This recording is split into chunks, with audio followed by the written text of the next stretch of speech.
Money with Your Honey. Today we're talking about everything that we can do, not everything, some things that we can be careful of when it comes to family and finances and being in a relationship. And Michelle's going to start going through some different things that we can look at, and here we go. Like I said, my name's Tina Hoppala. I'm the marketing manager for personal money planning, financial coach, certified credit counselor. Michelle Cooner is the president of Personal Money Planning. She is a chartered financial counselor, financial health counselor, right? So many different words. FPQP, all of these different things. Just money stuff. I'm the money person. The money stuff all together. So let's go ahead and get started, and we will talk about money and being a couple or not being a couple. Well, and that's true, because some people start out with really great intentions, but according to the National Center for Marriage and Family Research, those don't always work out the way we want them to. In fact, 41% of first marriages end in failure, 60% of second, and 73% of third marriages. Tina, want to take a guess at why that number seems to go up as you take, or the number increases as your times of saying I do does? As you get older, you know what you want, and so you cut it off sooner. No, probably just different, as you go through life and you are on your first, second, third marriage, you're going to have a lot of relationships that are going to get entangled, I guess. And that's what we see. I mean, first marriage is, that kind of can be, you got married young, you didn't know what you were really getting into, you didn't know what to expect. But for those numbers to increase as we say I do, again, it usually, it has to do with families. A lot of it has to do with, the more people you bring into that relationship, the more potential issues that can happen. And we're going to look at some of that in just a moment when we look at some blended family issues. But odds are against you. Even starting out on your first marriage, the odds are against you. The two top reasons that people cite for getting a divorce are infidelity and money issues. In fact, couples that argue once a week they increase their odds by 30% of getting a divorce. Couples that argue over foolish or frivolous spending increase their odds by 45%. And you want to take a guess at what month of the year where more divorces are filed? Well, if it has to do with a lot of spending, probably January, February. Exactly, January. And that's because usually most expenses occur at the end of the year. You have Christmas, you have Thanksgiving, so holidays, travel, gifts, things like that. And once the dust settles around those holidays, that's when people realize, and those bills are starting to roll in, that what did you do? And that's where the fights take place. We also had a pretty interesting fact that couples that have not accumulated approximately $10,000 worth of assets after a 3-year period are 70% more likely to get a divorce. So instead of giving those gifts, maybe stick away money into a Roth for your contribution for the year. Financial infidelity is another reason when we look at obviously with infidelity and money issues, the infidelity kind of goes without saying. But with financial infidelity, what we target is being transparent, sharing, not just your income sources, but any debt that you have. It could also mean that if you have a division of bills, like you're responsible for certain bills and your spouse or significant other is responsible for others, not paying that bill on time. You're not being truthful. You're not being faithful. You're committing financial infidelity. Um, One of the issues that we look at when we talk about sharing income sources, and I think we had this brought up in our in-between session, Tina, was that it is good to have, yes, be transparent with your income sources and with your savings, but it may be a good idea to have some on the side. And we shouldn't be reliant completely, because let's face it, if you have a joint checking account and you get into an argument, they could wipe that thing out. So having a little bit of a safety net, may not be a bad thing, but sharing it is definitely something that you should do. And on the more positive side of that, it's kind of nice when couples each have their own accounts for things like gifts and things like that, because it's kind of hard when everything's intertwined to have a surprise. I just shared with Michelle before we started this call that my husband purchased a great big unicorn floaty for the pool, and I keep track of things on the credit card that's attached to our Amazon account, and I got a thing for like $8, and I was like, "What did you buy for $8?"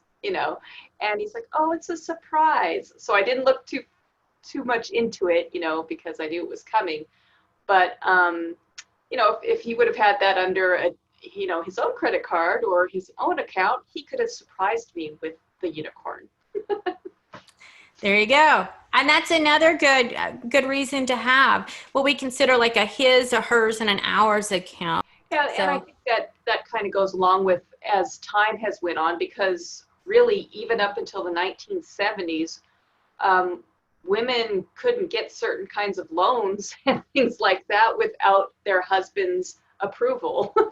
So thankfully we're in a different time where men and women can both have control over their financial lives and bring them together, as long as, like we were saying, stay open about it. And that's not just, to try to commit this financial infidelity or to hide money or stash it somewhere else, but to be self-sufficient. Because in my grandmother's situation, when my grandpa passed, she didn't have that credit. And if she didn't have that stability of having cash to pay for things, then she might not have been able to do a lot of things, like put the house in her own name, or to rent a car or a hotel room with a credit card. So it is good to have that own financial independence, not only jointly to be financially free, but also have that financial independence solely too. Right. So, but if you are going to have these separate accounts, just be transparent about it. And that way you work together on those things. It's also very important to understand your partner's fears.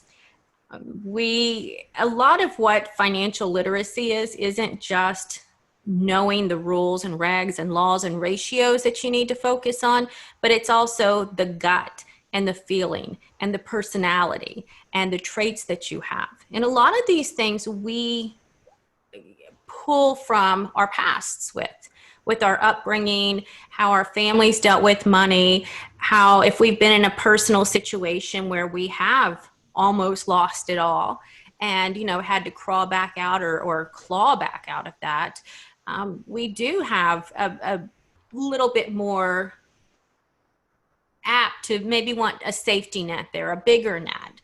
And have you experienced that with anyone that you've spoken with that are kind of like, well, we have to have this certain dollar amount that they've created in their head, like I have to have $20,000 in cash in the bank at all times, whereas someone else may be like, 5,000 is good, and then let's invest the rest?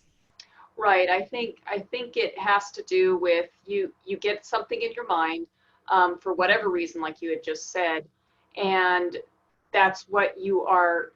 It may not be based on, like you said, the numbers. It may be based on something from your past, maybe based on a feeling.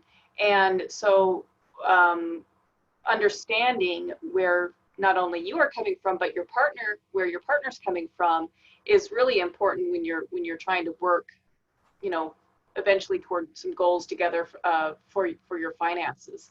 Because if you are somebody who is saying, you know, one part of the couple is saying, we have to have, you know, $10,000 liquid all the time. And the other person is just like, well, I would rather invest that. If you're not understanding where that's coming from, you're never going to get to a point where, you know, you're just going to be setting yourself up for conflict. So if you understand maybe where it comes from, and then you can have a better understanding, move forward with your discussion to either, okay, maybe we can find some kind of compromise, or maybe when you determine your goals together, you can see what's going to work for you as a couple, not just this and then that. That makes So sense. more, instead of looking at just the financial literacy or the ratios, we also have to look at the feelings behind that, and how whatever the other person may be doing, or how their spending habits or personalities are, that how that makes us feel. And to kind of spin on that a little bit, there was a case file I read that couple, no children, but they both made about the same amount of money. Both were fully contributing to their 401ks, but in addition, the husband was contributing to a Roth account out of his personal, when they had the his, hers, and ours. So he made sure that that was there while the wife wasn't. And that, even though that they were saving, maxing out 401ks, had decent income, weren't overspending on things, that bothered him so much, because in his mind, his saving that extra amount was not only to, help their future to be financially stable, but also if something happened to him, then she would have that transition period, or that money to transition a little bit easier. So he felt like he was providing her this added benefit and this added safety net, whereas she wasn't awarding that same thought to him. And so it's just sitting down and understanding. And if she would have known that, she was like, I didn't know, I just thought you thought we needed this, and we have life insurance over here, so what's the big deal? It was that was what his feeling was on it. And she didn't have a problem with it after he explained that. So it's just sitting down and figuring out, how it makes you feel. There are different financial personality tests that you can take. If you Google them, you'll come up with about 20,000. And each of them, when we look at the financial personalities that can, that can be tagged, or you can be tagged to, it's anywhere from, we call it the bookends of either a saver or a spender, and anything in between. They have it detailed out where you're super spending or keeping up with the Joneses, or a gifter. And you had a good point in our last session when we talked about gifting. Did you want to touch on that again? Where someone buys a gift? It's going back into your, it's a fear. You may feel like if you are not spending enough on people in your life, they are going to have this belief that it's you don't love them. So when that's a fear, you may be spending because of that. That was one of the things that would come out. Or if and it could be the other way around. You could say, well, I'm not going to spend any money on you because I want you to learn how to become self-reliant, because you have a fear that they're going to get accustomed to getting everything they want, like with children or something like that. So those are some of the things with love. Definitely emotions get involved. And that's it. When you said that earlier, it's not something I put in the slide because it didn't dawn on me, but a lot of people do feel like, if I provide you this gift and I take the time to find it and buy it and wrap it and give it to you, then this is showing you, that this is the value of love, or the level of love I have for you. And the more you do that, the more you love them. Whereas someone else may see that, I don't need this little trinket, which this is like a spider's little magnet thing that I got for free, but I may not need this gift because this is going to go into a drawer somewhere. Yes, it was nice. It was precious. Thank you very much. But I would rather have this amount of money invested for the future and provide that safety net for me. And so that's, you have to outweigh that and, or not really outweigh it, but figure out where that equal balance is. And, that's a personality trait, that giving a gift shows that I love you, whereas someone else may say saving it shows me that you love me more. So figure that one out. There are lots and lots of tests that are out there. And one thing I wrote down here was the psychological significance of money plays an important role in the study of financial literacy. And that a lot of those things that when we talk about the money stuff, and what that personality trait and how we were brought up really affects many of our financial decisions, and a lot more so than you would think. I mean, my grandpa was a saver. And I remember when I was in banking, we kind of had a joke, that at the beginning of the month, Mr. Litninko was going to be calling because he had hand calculated his interest due on his savings account, and it was a penny off, and it rounded down and he rounded up. And so we knew. And we it was kind of a little fun thing, and he would always have me look at it, and I always agreed with him. And so we would give him that 1 or 2 pennies each time. But that was his thing, and that's how he got to where he was. If you do that and you focus on that, and that was so important to him, that's probably why I'm in finance, because a little bit of that rubbed off on me. I remember saving my money and him teaching me about these things, and it rubbed off on me. I've always been in finance, and this is all I've ever wanted to do. Excuse me. Couples. Only about when we look at this joyous hand holding, and it looks so nice. Romantic. Yeah, romantic, and everything's perfect. And when we look at this togetherness, we also have to realize the flip side of that. And that is that only about 32% of people are really in sync and work together and have a spending plan. So this is one of those 32% apparently that stay in sync and get involved and actually know what's going on together. So as couples, you're saying 32%, there's only 32% actually sit down and create spending plans or budgets together. Mm-hmm. Yeah, 32%, which is probably why the divorce rate is higher. Because more people aren't sitting down and doing this. Instead, they're, arguing about it.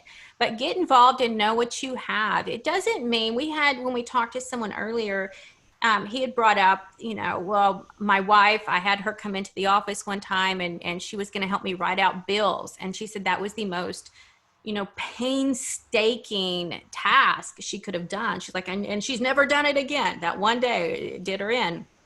But it doesn't mean that you have to be responsible and do that. And, that you have to, countersign the check, or that you have to write out 2 and they have to write. It just means to be involved, know where things are. Because I can't tell you how many times that we've met with people and they're like, I left this completely up to them. I had no idea what was going on. They invested it wrong. They wrote these checks. They spent this money. They consolidated, or they told me they were consolidating this, and then they ran up this. So know what's going on. We've heard every story in the book. It's all over the place with how finances can really get messed up. Right. And I think a lot of this is we're talking about the uncomfortable conversations in relationships that you need to have. And I won't say what my husband and I used to call our conversations. It had to do with warts in an uncomfortable place. But that's what we would call our money conversations.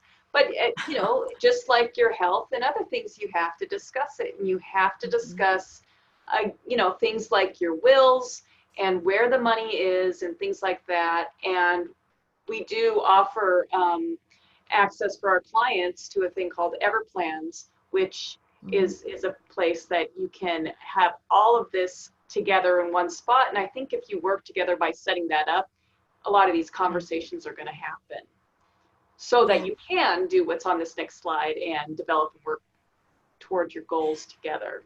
Yeah, and I think that's, I mean, when we talk about developing and working towards goals together, we mentioned earlier, and I said, if I had a goal of building a flower garden or a greenhouse in my backyard, and I said, Tina, this is our goal now. Tina's not going to be so on board with that goal because it's going to benefit me, and she can see, unless I bring her some vegetables or some flowers into the office, that's not going to benefit her as much as it is me. And so she may not be fully sold on this idea of, elbow grease in my backyard. But if she knew that we're going to do this, we're going to build this yoga studio in the office so we can all be very zen, and we're going to have a little workout studio. We may even have a wine bar and a coffee bar and a Ferris wheel. I don't know. We're going to have all this stuff in there. A cotton candy machine. But if we're going to have all of this stuff, then she might be on board with it. And so she could, we could work towards that goal a little bit easier than, something else. And so I think and like I mentioned in a previous seminar, that if you have like two different goals for the house. Like one person, like the husband wants to do some remodeling in the garage and having these really fancy shelves. I just got this rack that's called the Gladiator shelving unit. And you can put all these different hooks on it, hang your weed eater and all this stuff. And so you can design it anyway. And there's many, many hooks and stuff. But if I were going to do that, or that was John's goal, and I wanted the greenhouse out back, maybe if we found the total amount of both of those things and we worked to build that enough for both of those goals and then do both of the goals at the same time, I'd be totally on board with that. And I think he would too. And so by doing things and working together, that instead of going two different ways, you're going to get much further going together. And I think that's part of it, is just to work together. Also, it's important to divide the responsibilities. I think as financial people, we get stuck with a lot of the financial tasks. And not just for ourselves, I mean, my family too. And, we get calls because this is the business we're in, so we get calls about this stuff. And so, but within our relationships, I think most of the stuff, would you agree that you do the majority of the financial things? Oh, yeah. Yeah. Yes. And that goes back to just be involved with it. You can divide responsibilities and say, while I do this, can you do this other thing? And as long as you're both doing the part of it, then I think it works out. And understand about it too, because if at one point I know I know of couples that one person was doing it, the other person was just like, yeah, yay, I've got my own in-home accountant.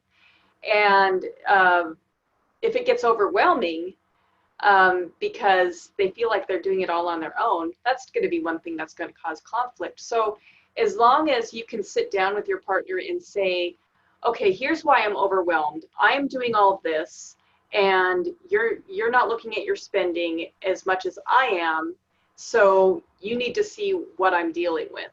Mm-hmm. And then it can also, with other responsibilities that may or may not have to do with the finances, like, okay, so I'm going to take care of all the finances as long as you do all the yard work.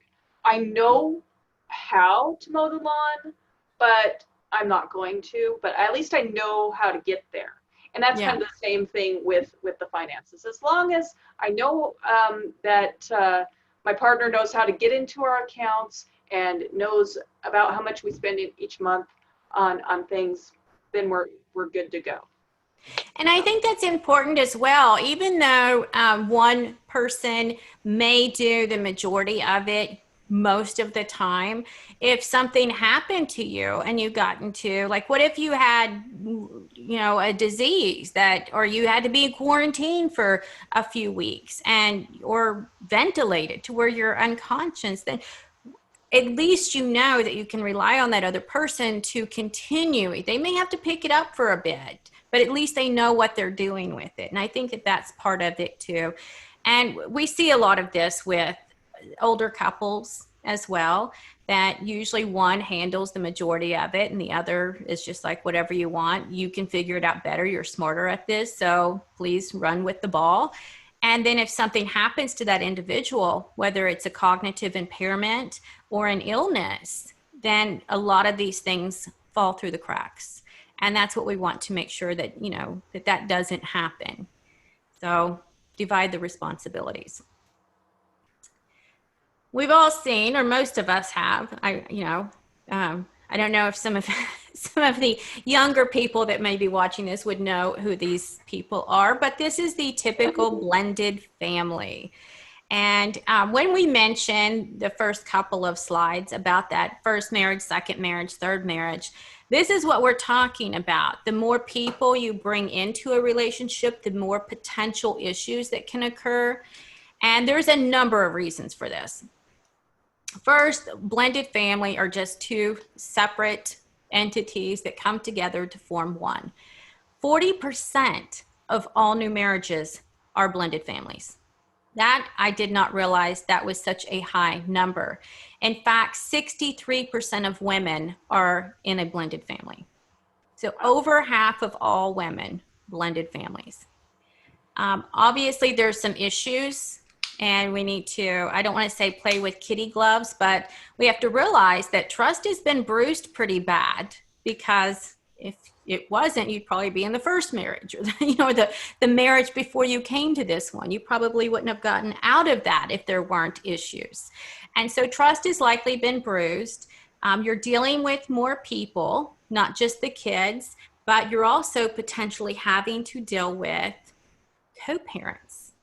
And so while you may be really great in this household, you still have other outside factors that can go on, and other family or kids of those relationships that are potential issues now. And so that, and also financial obligations. Let's face it, child support, alimony. If you have this financial obligation to your prior family, then you're going to have less money to bring into your current family. And if the person that you married doesn't have that obligation, then how is that going to play out if you can't equally contribute? And So that's where we see a lot of friction. Double the conversations that you're going to have, because you're going to have the conversation with your new family about what your responsibilities are.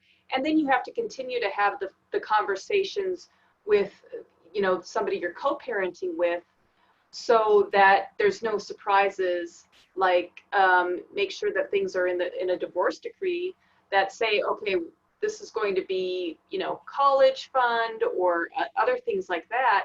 So when they turn, the kids turn 18, you're not getting a call saying, okay, now we need 30 grand for the first year of college. If that's not discussed, that could cause friction. So you have to have the conversations with relationships that you have, and even relationships that are broken. And those are some, like for college or a 16-year-old car or whatever, those are some pretty decent size expenses. But some of the ones that often don't get brought up as often, but are probably more damaging at times, are the things like birthdays, new school clothes, school supplies, Christmas gifts.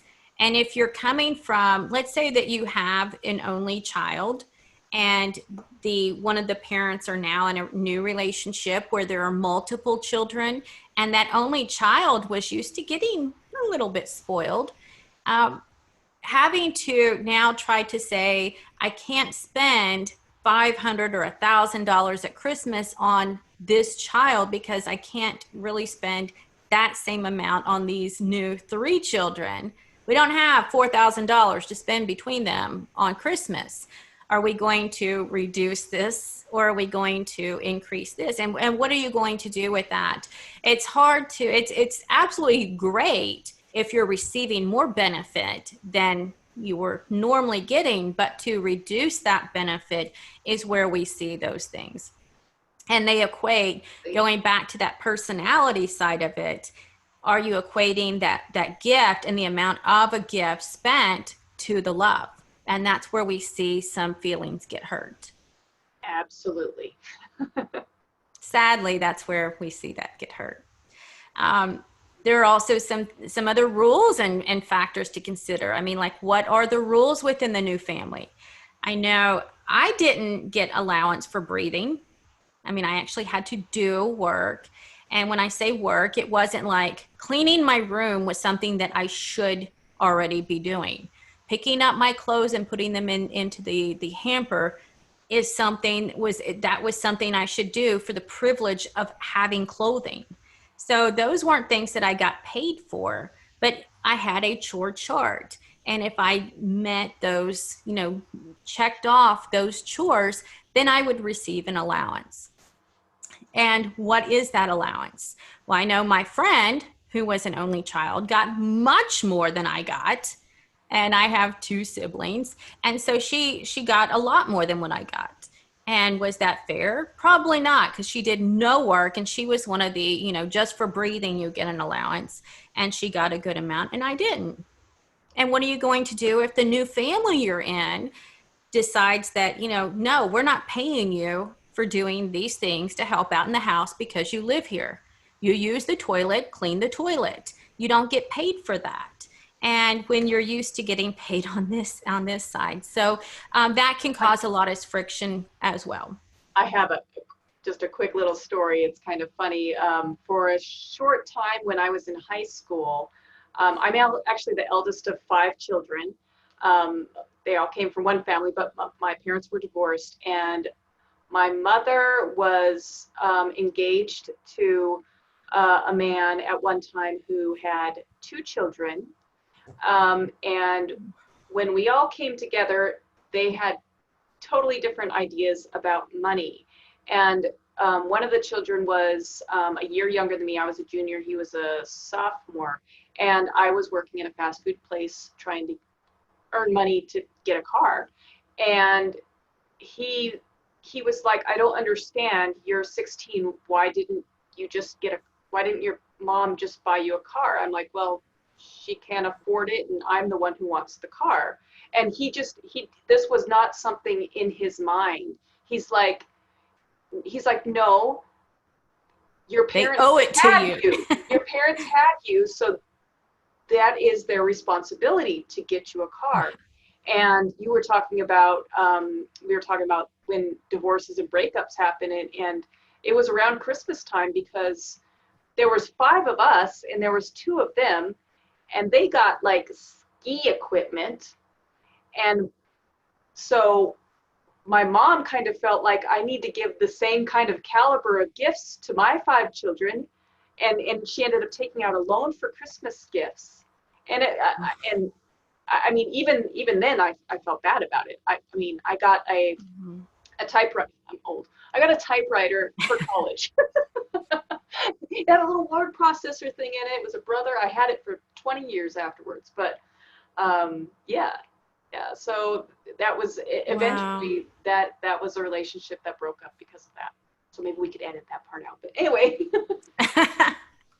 But yeah. Well, but it does. And not just the money issues of it, but, like you said, the values and what's expected and what's not expected. And even like what usually when you have one parent, they're the ones that sets all the rules. They, this is what we do. These are the rules. This, go to bed at this time. You do these chores. You can't sleep in past a certain time, and homework needs to be done, and everyone helps clear the dinner tables. And so you have those rules. And when you have another person come in that they have a different mindset on those rules, and you have to try to find an equal ground and say, because I hate to say, well, this is how we do it here. Because if you're bringing that other person in, it's like, oh, so you just have to obey what you're doing as an adult. That's not right. It should be a joint effort when we talk about parenting and blended families. So we do see a lot of issues with that. How It's, to fix it? yeah, You got to find an equal footing, equal ground on that. So it's um, difficult. we see this a lot too with hobbies, whether it's extracurricular with school, or if we're just looking at, just different hobbies or sporting events that don't really have to do anything with school stuff. Um, those things can cost a pretty good amount of money. We talk about the example of the traveling soccer team. And I know one of my friends she had her daughter on traveling soccer, and it seems like they were gone almost every weekend. And you never knew if they were going to be back Saturday evening or if they were going to be back Sunday evening, because if they won on Saturday, they had to stay the night, which can really mess up a family's plans, especially if you're out of town and you're having to now get a hotel room. That's an extra, $100, and then to buy food. And if you're doing this every weekend, and that could easily be five, six, seven, almost $1,000 a month extra sometimes, depending on how many rooms, how many kids, what do you have? And if you have other children in that blended family, how are you equitably, and I know sometimes it can't be equal, but it can be somewhat equitable. What are you doing to offset this extra money and this extra time that you're spending on one child to make them feel just as included? And where we see this problem is if you have the single child, and then you blend two more children in on that, whereas this other family member, this other parent hasn't provided all of that attention, all of that money, and you have them coming in and seeing that this one is getting a lot more, we're going to have some issues.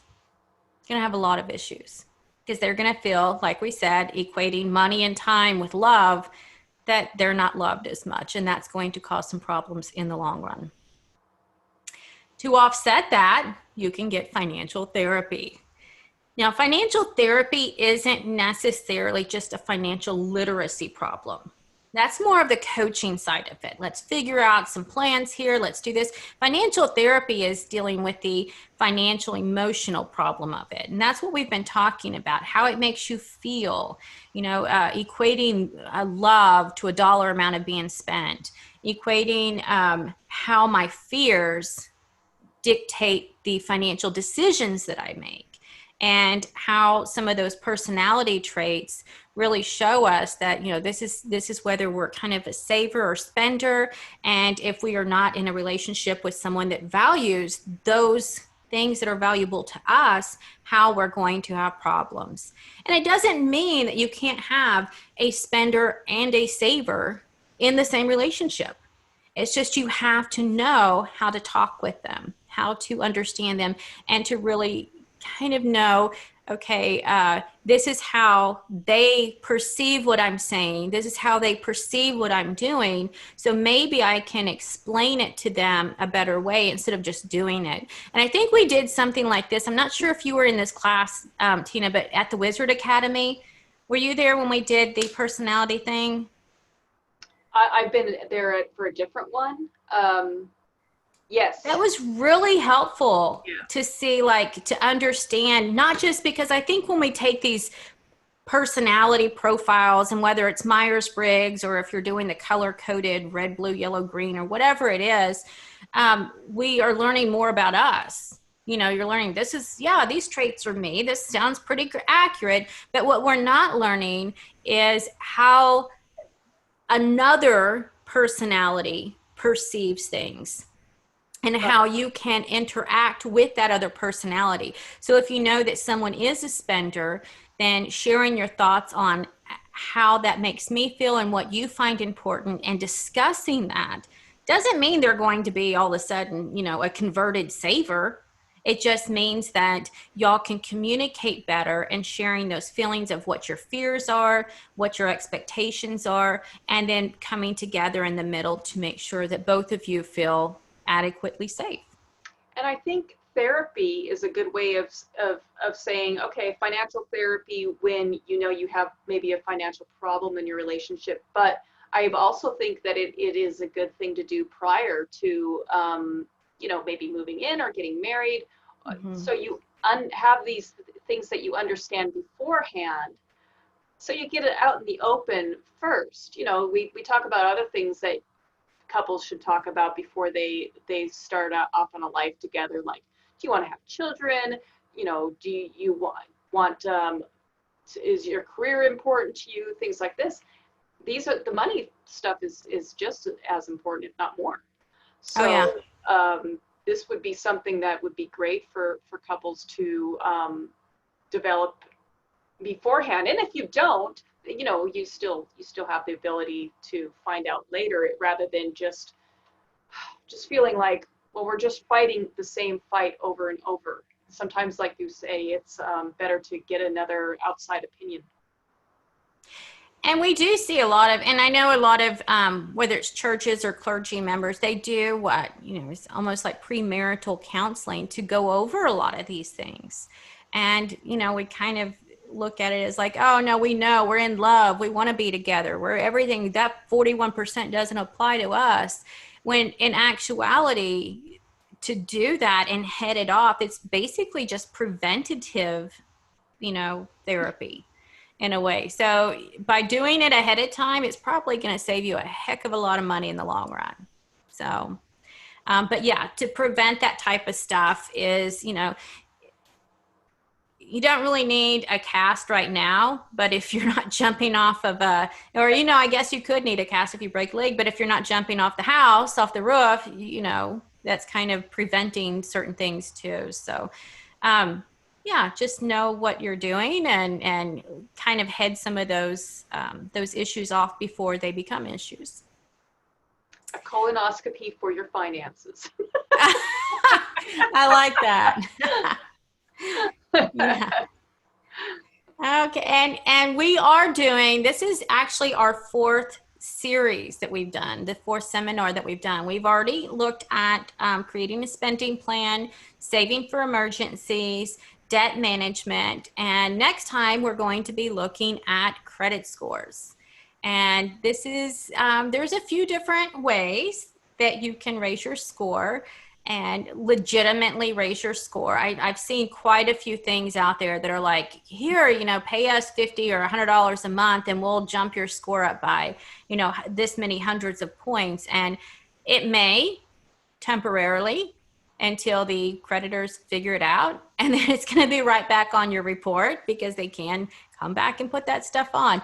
So it may temporarily fix it, but just know if you're going to do it the right way, it may take some time, but the quicker the sooner you start, the sooner it gets fixed. So. All right. Well, looking forward to that. So. Okay. Thanks everybody for listening. And I think that was the last slide, right? I think so, yeah. All right. And if there's ever anything that you want to hear about, shoot us an email and let us know. Give us a call and let us know that this is something I find interesting and can y'all cover this, because either we will or we probably already have and we can send you a link to it. Yes, so. personalmoneyplanning.com. Thanks. All right, we'll see y'all later. Bye.